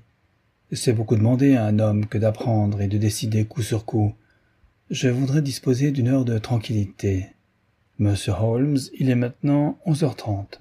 et je vais rentrer directement à mon hôtel. Accepteriez-vous de venir, vous et votre ami le Dr Watson, déjeuner avec nous? Je pourrais mieux vous préciser mes réactions. Êtes-vous d'accord, Watson? Tout à fait. Alors comptez sur nous. Voulez-vous que je commande un fiacre? Je préférais marcher à pied, car cette affaire m'a un peu étourdi. Je vous accompagnerai avec plaisir, dit le docteur Mortimer. Alors, rendez-vous à 2 heures. Au revoir. Nous entendîmes les pas de nos visiteurs descendre l'escalier, puis la porte d'en bas se refermer. En un instant, Holmes se métamorphosa, le rêveur fit place à l'homme d'action. « Vite, Watson, votre chapeau et chaussez-vous, il n'y a pas une minute à perdre. » Il se précipita dans sa chambre pour troquer sa robe de chambre contre une redingote. Nous descendîmes 4 l'escalier. Dans la rue, le docteur Mortimer et Baskerville nous devançaient de 200 mètres à peu près dans la direction d'Oxford Street. « Faut-il que je coure et que je la rattrape ?»« Pour rien au monde, mon cher Watson. Je me contenterai avec joie de votre société si vous acceptez la mienne. Nos amis ont raison, c'est une matinée idéale pour la marche. » Il accéléra l'allure pour réduire la distance qui nous séparait. Puis, quand nous nous trouvâmes à une centaine de mètres derrière eux, nous prîmes par Oxford Street et Regent Street. Nos amis s'arrêtèrent devant une devanture. Holmes les imita. Un moment plus tard, il poussa un petit cri de satisfaction. Suivant la direction de son gare aigu, je repérai un fiacre, à l'intérieur duquel un homme était assis. Le fiacre s'était arrêté de l'autre côté de la rue, mais à présent il se remettait lentement en marche. « Voici notre homme, Watson. Venez, il faut qu'au moins nous connaissions sa tête. » J'aperçus une barbe noire, hirsute et 2 yeux perçants qui nous dévisageaient à travers la vitre latérale du fiacre. Immédiatement le toit se referma. Le cocher reçut un ordre, et le cheval s'emballa pour descendre Regent Street au grand galop. Désespérément, Holmes chercha un fiacre libre, mais il n'y en avait aucun dans les environs. Alors, courant en plein milieu de la rue, il se lança à la poursuite du barbu, mais son handicap était trop grand, le fiacre disparut. « Ah ça !» s'écria Holmes, furieux, émergeant essoufflé et pâle de rage. « A-t-on déjà vu pareille malchance et aussi pareil défaut d'organisation ? Watson, si vous êtes honnête, vous relaterez aussi cet incident, et vous l'inscrirez dans la colonne passif de mon bilan. Qui était l'homme ? Je n'en ai aucune idée. Un espion ? D'après ce que nous avons appris, il est évident que Baskerville a été suivi de très près depuis qu'il est arrivé à Londres. Autrement, comment aurait-on pu savoir si vite qu'il avait choisi de descendre au Northumberland Hotel ? Du moment qu'on l'avait suivi le premier jour, j'étais sûr qu'on le suivrait le jour suivant. Peut-être vous rappelez-vous que pendant que le docteur Mortimer nous lisait son récit, je suis allé à 2 reprises regarder par la fenêtre. Oui, je m'en souviens. Je voulais savoir si un badaud ne flânait pas devant notre porte. Je n'ai vu personne. Nous avons affaire à un habile homme, Watson. Cette histoire va très profond. Je ne sais pas encore tout à fait si nous sommes sur la piste d'un ange gardien ou d'un criminel, mais il s'agit d'un être animé d'une volonté tenace. Quand nos amis sont partis, j'ai voulu les suivre aussitôt dans l'espoir de déceler leur surveillant invisible. Mais celui-ci a été assez malin pour ne pas se fier à ses propres jambes. Il s'était caché dans un fiacre, afin de pouvoir les suivre ou les dépasser sans être remarqués. Méthode qui présentait aussi un autre avantage. S'ils avaient pris un fiacre, il aurait pu poursuivre sa filature. Méthode tout de même qui n'est pas sans inconvénient. Elle le met à la discrétion du cocher. Exactement. Quel dommage que nous n'ayons pas relevé le numéro. Mon cher Watson, j'ai beau être maladroit, vous n'imaginez tout de même pas que j'ai négligé le numéro. 2704, voilà son numéro. Mais pour l'instant, il ne nous est guère utile. Je ne vois pas ce que vous auriez pu faire de plus. Quand j'ai repéré le fiacre, j'aurais dû faire aussitôt demi-tour et marcher dans la direction opposée. Alors j'aurais eu loisir de prendre un autre fiacre, ou mieux encore, je me serais rendu au Northumberland Hotel et j'aurais attendu là. Une fois que notre inconnu aurait suivi Baskerville jusqu'à son hôtel, nous aurions pu alors jouer son jeu à ses dépens, et nous aurions su où il allait ensuite. En fait, par notre ardeur imprudente qui a été surclassée par la rapidité et l'énergie de notre adversaire, nous nous sommes démasqués et nous avons perdu notre homme. Tout en discutant, nous avions lentement déambulé dans Regent Street. Le docteur Mortimer et son compagnon étaient depuis longtemps hors de vue. « Nous n'avons aucune raison de les suivre, dit Holmes.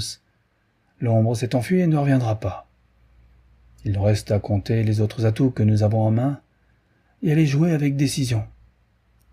Pourriez-vous reconnaître cette tête sous la foi du serment ? Sous la foi du serment, juste la barbe. Moi aussi. J'en déduis que, selon toute probabilité, cette barbe était postiche. Un homme habile, pour une situation aussi délicate, ne porte de barbe que pour dissimuler ses traits. Entrons ici, Watson. » Il entra dans un bureau de messagerie dont le directeur l'accueillit chaleureusement. « Ah, Wilson, je vois que vous n'avez pas oublié la petite affaire où j'ai eu la chance de pouvoir vous aider. »« Oh non, monsieur, je ne l'ai pas oublié. Vous avez sauvé ma réputation et peut-être ma tête. »« Vous exagérez, mon bon ami. Il me semble, Wilson, que vous avez parmi vos jeunes commissionnaires un gosse qui s'appelle Cartwright et qui n'a pas manqué d'adresse pendant l'enquête. En effet, monsieur, il travaille encore ici.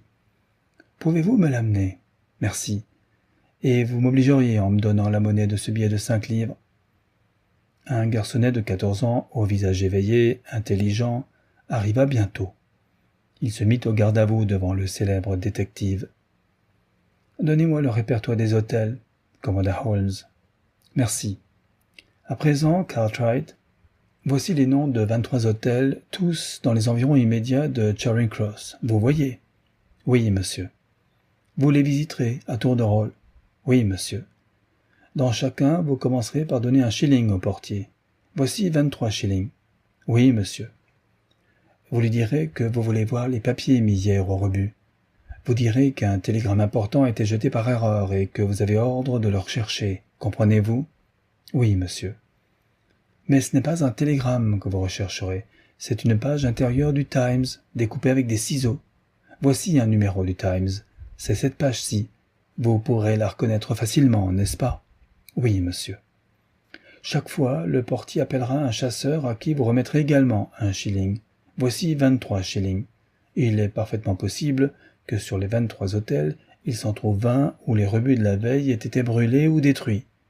Dans les 3 autres cas, on vous montrera un tas de vieux papiers. Vous y chercherez cette page du Times.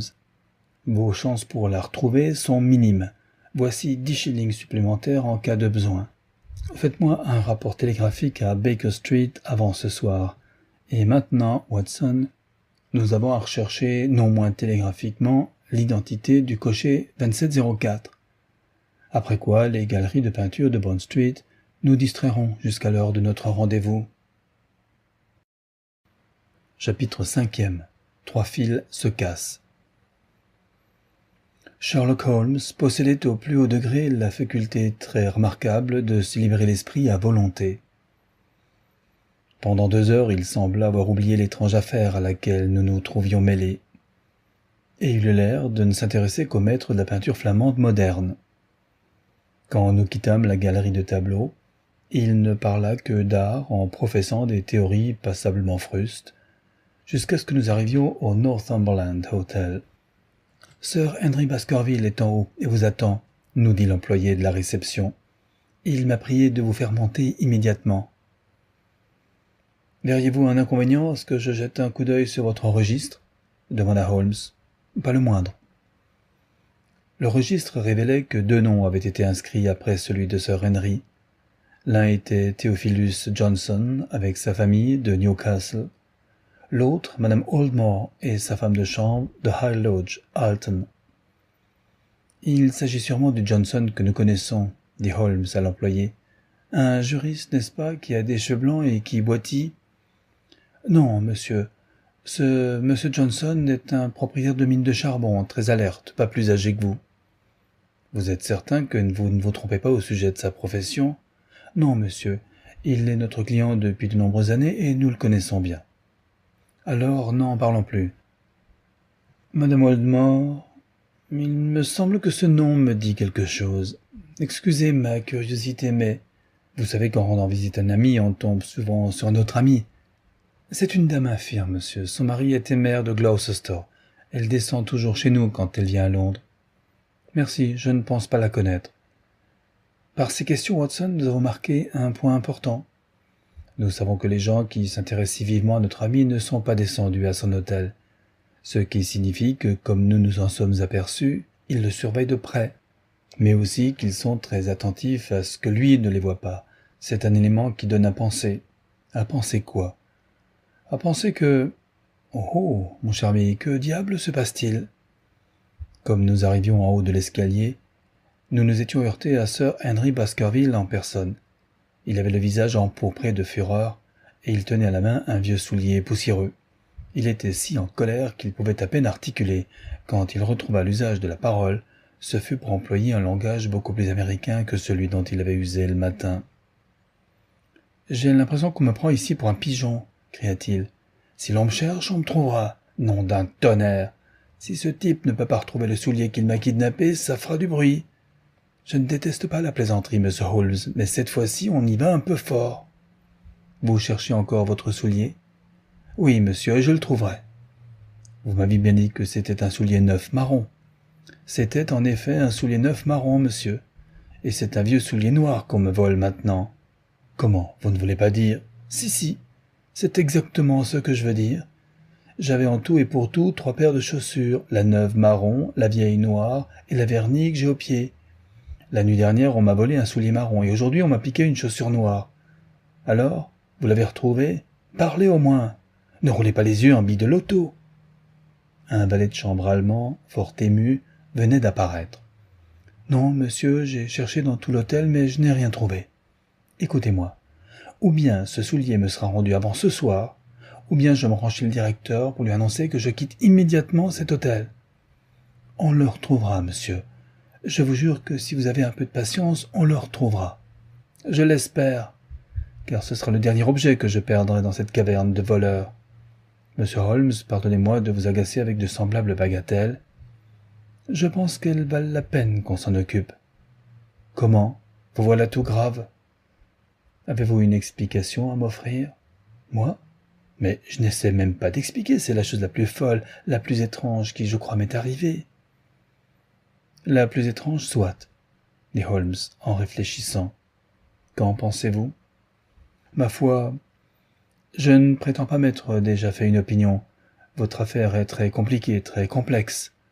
Sir Henry, quand je relis toutes ces incidences à la mort de votre oncle, je me demande si parmi les 500 affaires capitales dont j'ai eu à m'occuper, il s'en est trouvé une avec des ramifications d'une aussi grande profondeur. Heureusement, nous tenons quelques fils. L'un ou l'autre nous conduira bien à la vérité. Il se peut que nous perdions du temps en suivant une mauvaise piste, mais tôt ou tard nous tomberons sur la bonne. Nous déjeunâmes fort agréablement, sans faire beaucoup d'allusion à l'affaire qui nous avait réunis. Holmes attendit que nous ayons pris place dans le petit salon attenant à la chambre de Sir Henry pour lui demander quelles étaient ses intentions. « Je vais me rendre à Baskerville Hall. »« Quand ?»« À la fin de la semaine. »« À tout prendre, » répondit Holmes. « Je crois que votre décision est sage. J'ai toutes mes raisons de croire que vous êtes surveillé à Londres. Parmi les millions d'habitants de cette grande ville, il est difficile de découvrir qui sont ces gens et ce qu'ils veulent. S'ils projettent de noirs desseins, ils peuvent vous faire du mal, et nous serons impuissants à l'empêcher. Vous ne saviez pas, docteur Mortimer, que vous avez été suivi ce matin, sitôt sorti de chez moi? Le docteur Mortimer sursauta. Suivi, et par qui? Hélas, je ne saurais vous le dire. Au nombre de vos amis ou connaissances dans Dartmoor, voyez-vous un homme avec une grande barbe noire? Non. Attendez, si. Barrymore, le maître d'hôtel de Sir Charles, porte une grande barbe noire. Ah, où est Barrymore? Il garde le manoir. Je voudrais bien vérifier s'il est là-bas, ou s'il ne se trouve pas par hasard à Londres. Comment le savoir? Donnez-moi une formule de télégramme. Tout est-il prêt pour Sir Henry? Adresse. Monsieur Barrymore, Baskerville Hall. Quel est le bureau de poste le plus proche? Grimpen. Très bien. Nous filons envoyer un deuxième télégramme au chef du bureau de poste de Grimpen. Télégramme pour Monsieur Barrymore à remettre en main propre. Si absent, prière de renvoyer le télégramme à Sir Henry Baskerville, Northumberland Hotel. Avant ce soir, nous devrions être fixés et savoir si Barrymore est fidèle à son poste dans le Devonshire. D'accord, dit Baskerville. À propos, docteur Mortimer, qui est ce Barrymore? Le fils du vieux concierge décédé. Depuis 4 générations, les Barrymore sont les gardiens du manoir. Pourtant que je sache, lui et sa femme forment un couple tout à fait respectable. En tout cas, observa Baskerville, tant que personne ne loge au manoir, ces gens jouissent d'une demeure agréable et n'ont rien à faire. C'est vrai. Est-ce que ce Barrymore a été avantagé dans le testament de Sir Charles? S'enquit Holmes. Lui et sa femme ont reçu chacun 500 livres. Ah, savait-il qu'il recevrait cette somme? Oui, Sir Charles aimait beaucoup parler de ses dispositions testamentaires. Voilà qui est très intéressant. J'espère, dit le docteur Mortimer, que vous ne soupçonnerez pas tous ceux qui ont reçu un legs de Sir Charles, car il m'a laissé 1000 livres. Vraiment? Et quels ont été les autres bénéficiaires? Des sommes insignifiantes ont été versées à divers individus et à des œuvres de charité. Tout le reste revient à Sir Henry. À combien se monte le reste? À 740 000 livres. Holmes haussa les sourcils. Je ne me doutais nullement qu'il s'agissait d'une somme aussi élevée, fit-il. Sir Charles avait la réputation d'être riche, mais nous n'avons pu évaluer sa richesse que lorsque nous avons examiné ses valeurs. La valeur totale de si bien approchait du million. Seigneur! Voilà un enjeu digne d'inciter quelqu'un à jouer une partie désespérée. Encore une question, docteur Mortimer. En supposant qu'il arrive un accident à notre jeune ami, pardonnez-moi cette hypothèse déplaisante, qui hériterait de la fortune?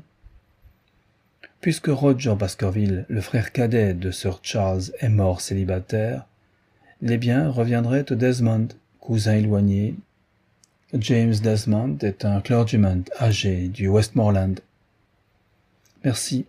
Ces détails m'intéressent vivement. Avez-vous déjà vu M. James Desmond? Oui, il est venu une fois chez Sir Charles. C'est un homme vénérable qui mène une vie de saint. Je me rappelle qu'il a refusé à Sir Charles de s'installer à Baskerville, bien qu'il en eût été instamment prié. Et cet homme à goût modeste serait l'héritier de la fortune de Sir Charles? Il serait l'héritier du domaine, qui serait ainsi substitué à son profit. Il hériterait aussi de l'argent, sauf si l'argent était légué à quelqu'un d'autre par son actuel détenteur, qui peut, naturellement, en disposer à son gré. Avez-vous fait votre testament, Sir Henry? Non, monsieur Holmes. Je n'en ai pas eu le temps, puisque c'est seulement hier que j'étais mis au courant des événements. Néanmoins, je pense que l'argent devrait accompagner le titre et le domaine, comme le pensait mon pauvre oncle. Comment le propriétaire pourrait-il restaurer Baskerville dans sa splendeur s'il est privé d'argent? La maison, la terre, l'argent, tout va ensemble. Très juste. Eh bien, Sir Henry, j'approuve tout à fait votre désir de descendre dans le Devonshire. À cette réserve près que vous ne devez pas y aller seul. Le docteur Mortimer rentre avec moi. Mais le docteur Mortimer a ses malades, et il habite à plusieurs kilomètres du manoir. Avec toute la meilleure volonté du monde, il serait impuissant à vous aider. Non, Sir Henry, il faut que vous preniez avec vous un homme de confiance qui resterait constamment auprès de vous. Pouvez-vous m'accompagner, monsieur Holmes? Si une crise aiguë se déclarait, je m'efforcerais d'être personnellement présent. Mais vous comprenez bien qu'avec ma clientèle considérable, et les appels quotidiens qui me viennent de toutes les parties du monde, il m'est impossible de quitter Londres pour une période indéterminée. Actuellement, un maître chanteur s'attaque à l'un des noms les plus respectés d'Angleterre, et moi seul suis capable de prévenir un scandale désastreux. Il m'est donc interdit de me rendre là-bas. Qui me recommanderiez-vous dans ce cas? Holmes posa sa main sur mon bras. Si mon ami voulait accepter, je ne connais pas de plus sûr compagnon dans une passe difficile. Personne plus que moi ne peut témoigner pour lui. La proposition m'avait pris complètement au dépourvu, mais avant que j'aie eu le temps de répondre, Baskerville m'avait pris la main et la secouait chaleureusement. « Eh bien, ce serait vraiment très gentil de votre part, docteur Watson, » me dit-il. « Vous savez ce qu'il en est. Vous en savez autant que moi. Si vous descendez à Baskerville et si vous m'aidez, je ne l'oublierai jamais. » J'étais toujours séduit par la perspective d'une aventure. Les paroles de Holmes m'encouragèrent, de même que la vivacité avec laquelle le baronnet m'agréait comme compagnon. « J'irai avec plaisir, » dis-je. « Je ne vois pas comment je pourrais mieux employer mon temps. » Et vous me tiendrez très soigneusement au courant, ajouta Holmes. Quand surviendra une crise, ce à quoi il faut vous attendre, je vous dirai comment agir. Je suppose que tout pourrait être prêt pour samedi soir. Cette date convient-elle au docteur Watson? Tout à fait. Donc, samedi prochain, sauf contre ordre, nous nous retrouverons au train de 10h30 à la gare de Paddington. Nous nous étions levés pour prendre congé quand Baskerville poussa un cri de joie. Il plongea dans l'un des coins de la pièce et retira d'un placard entrouvert un soulier marron neuf. « Mon soulier !» s'exclama-t-il. Puissent toutes les autres difficultés s'aplanir aussi aisément, murmura Sherlock Holmes. Mais c'est très curieux, observa le docteur Mortimer. Avant déjeuner, j'avais fouillé cette pièce de fond en comble. Moi aussi, dit Baskerville, mètre carré après mètre carré. Le soulier n'était certainement pas là. Le valet de chambre a dû le ranger pendant que nous déjeunions. Le valet de chambre allemand fut questionné, mais il affirma n'être au courant de rien, et le problème demeura entier. Une autre énigme s'ajoutait donc à cette série ininterrompue de petits mystères apparemment sans signification. Mis à part la sinistre histoire de la mort de Sir Charles, nous nous trouvions en face d'une suite d'incidents inexplicables survenus dans les dernières 48 heures. La réception de la lettre constituée par des mots imprimés, l'espion barbu dans le fiacre, la perte de la chaussure neuve, la perte du vieux soulier noir, le retour de la chaussure neuve. Pendant que nous roulions vers Baker Street, Holmes demeura silencieux. Ses sourcils froncés, son regard aigu m'indiquaient que, comme moi, il essayait de construire un cadre où insérer logiquement tous ces épisodes. Tout l'après-midi et le soir, il restait assis à méditer et à fumer. Juste avant le dîner, on nous apporta 2 télégrammes. Le premier était ainsi conçu. « Vient d'apprendre que Barrymore est au manoir, Baskerville. » L'autre disait « Et visiter 23 hôtels comme convenu. Regrette n'avoir pas trouvé trace de feuilles déchirées du Times, Cartwright. » 2 de mes fils viennent de se casser, Watson. Mais rien n'est plus stimulant qu'une affaire où tout contrecarre l'enquêteur. Et il nous faut chercher une autre piste. Nous avons encore le cocher qui conduisait le mouchard. Oui, j'ai télégraphié pour avoir son adresse. Je ne serais pas autrement surpris si ce coup de sonnette m'annonçait la réponse que j'attendais. Il nous annonçait mieux. Un individu au trait rude apparut sur le seuil, c'était le cocher lui-même. J'ai reçu un message de la direction qu'un gentleman à cette adresse avait quelque chose à demander au 2704, dit-il. Voilà 7 ans que je conduis et personne n'a jamais réclamé. Je suis venu droit chez vous pour vous demander en face ce que vous avez contre moi. Je n'ai rien contre vous, mon brave, répondit Holmes. Au contraire, je tiens à votre disposition un demi-souverain, si vous me donnez les renseignements dont j'ai besoin. Qu'est-ce que vous voulez savoir, monsieur? Demanda le cocher avec son plus large sourire. D'abord, votre nom et votre adresse pour le cas où j'aurai à vous revoir. John Clayton, 3, Turper Street, dans le Borough. Mon fiacre est en station à Shipley's Yard, près de la gare de Waterloo. Sherlock Holmes nota ces renseignements. Maintenant, Clayton, parlez-moi du client qui est venu devant cette maison à 10 heures ce matin et qui, après, a suivi 2 gentlemen dans Regent Street. Le cocher eut l'air surpris et vaguement embarrassé. Ma foi, je ne vois pas pourquoi je vous le raconterais. Car vous semblez en savoir autant que moi, dit-il. La vérité est que ce gentleman m'a dit qu'il était détective et que je ne devais parler de lui à personne. Mon ami, il s'agit d'une affaire très grave. Vous vous trouveriez vite dans une situation désagréable si vous tentiez de me cacher quelque chose. Ce client vous a donc déclaré qu'il était détective. Oui, c'est ce qu'il m'a déclaré. Quand vous l'a-t-il déclaré? Quand il est monté dans ma voiture. Ne vous a-t-il dit rien de plus? Il m'a dit son nom. Holmes me lança un regard de triomphe. Ah, il vous a dit comment il s'appelait. C'était bien imprudent. Et comment s'appelait-il? Il s'appelait, nous dit le cocher, Monsieur Sherlock Holmes. Jamais je n'avais vu mon ami pareillement abasourdi. Pendant 1 minute, il demeura immobile, pétrifié, puis il éclata de rire. « Touché, Watson, indiscutablement touché, dit-il. Je sens un fleuret aussi rapide et aussi souple que le mien, Il m'a touché très joliment cette fois-ci. Donc, il s'appelait Sherlock Holmes. Oui, monsieur, c'était le nom du gentleman. Bravo. Dites-moi où vous l'avez pris en charge et tout ce qui s'est passé. Il m'a ailé vers 9h30, dans Trafalgar Square. Il m'a dit qu'il était détective, et il m'a offert 2 guinées pour que je fasse exactement ce qu'il voudrait toute la journée sans poser de questions. J'étais bien content d'accepter. D'abord, nous sommes allés devant le Northumberland Hotel, et nous avons attendu la sortie de 2 messieurs qui ont pris un fiacre à la station. Nous les avons suivis jusqu'à un endroit près d'ici. « Jusqu'à cette porte, » dit Holmes. « Ça, je n'en suis pas absolument sûr, mais mon client pourrait vous le dire, lui.